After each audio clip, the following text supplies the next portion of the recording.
निरूपित ग्रामपंचायत आयोजित श्रावण कन्या स्पर्धा, मंगळागौर कार्यक्रम, माता पूजन या कार्यक्रमात सहर्ष स्वागत.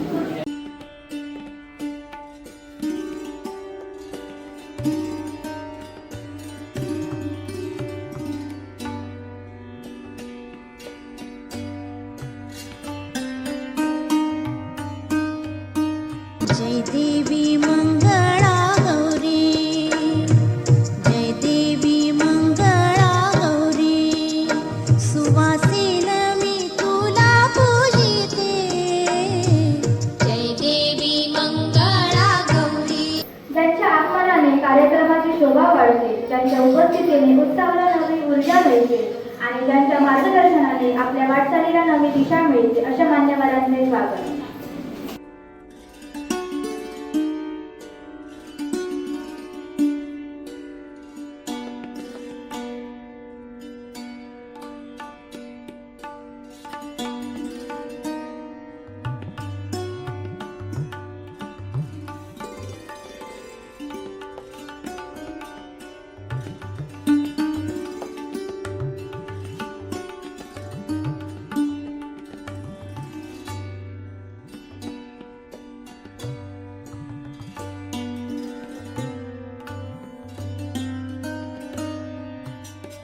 कोणत्याही कार्यक्रमाची सुरुवात ही केवळ शब्दांनी होत नाही, तर त्या शब्दांमागील भावना, उद्देश आणि विचारांनी होते. आजच्या या कार्यक्रमाचा हेतू, त्यामागची भूमिका आणि या सोहळ्याची संकल्पना आपल्या सर्वांसमोर मांडण्यासाठी मी जयश्री यांना विनंती करते की त्यांनी प्रस्तावना सादर करावी. आमचा माता पूजन म्हणजे जिथून आपली सुरुवात होते, आयुष्याची सुरुवात होते ती जगाची जननी माता मंगळा स्वामी तिन्ही जगांचा आई विना भिकारी, अशा प्रेम स्वरूप वात्सल्य सिंधू मातांचं पूजन आज आपण येथे करणार आहोत.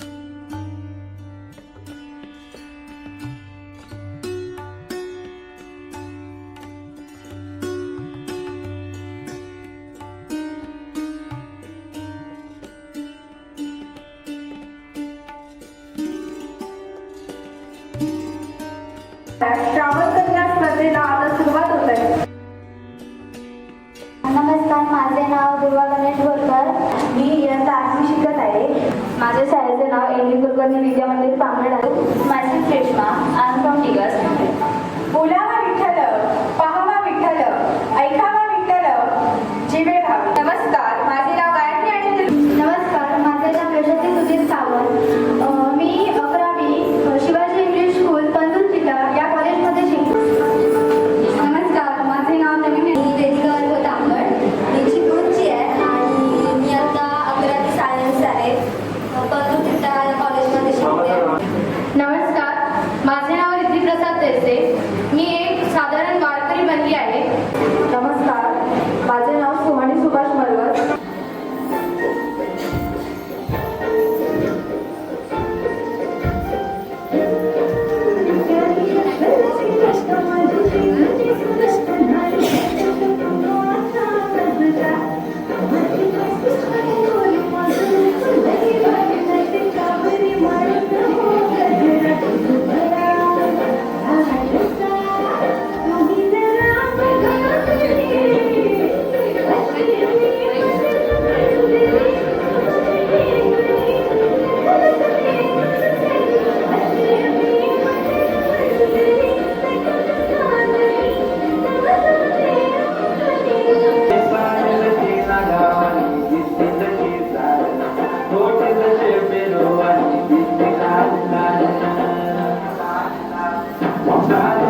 स्पर्धा होती म्हणून म्हटलं कोणीतरी बनून जावं. पण बनू तरी काय?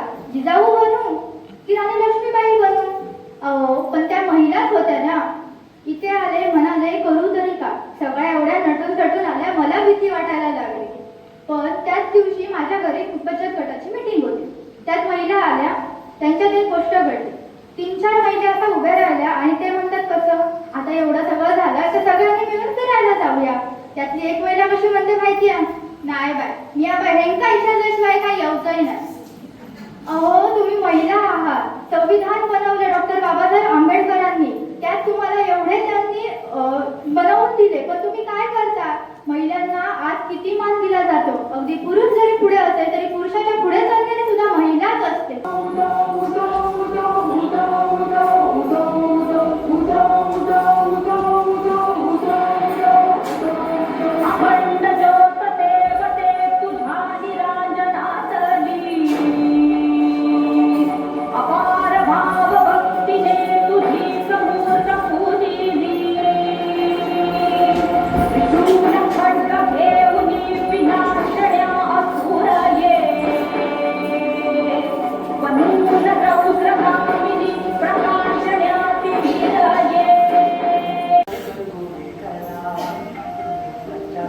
पश्चिमाची बोम्माला अशी पिढीला पाला पंचतील मुठी पुरा कोम्माला देव रे पप्पग इला देव देव मनुष्य पेटे गट ब्रह्म कल्लोका रे अंबरा मपुत महिला पाडे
ते बघणार आहोत.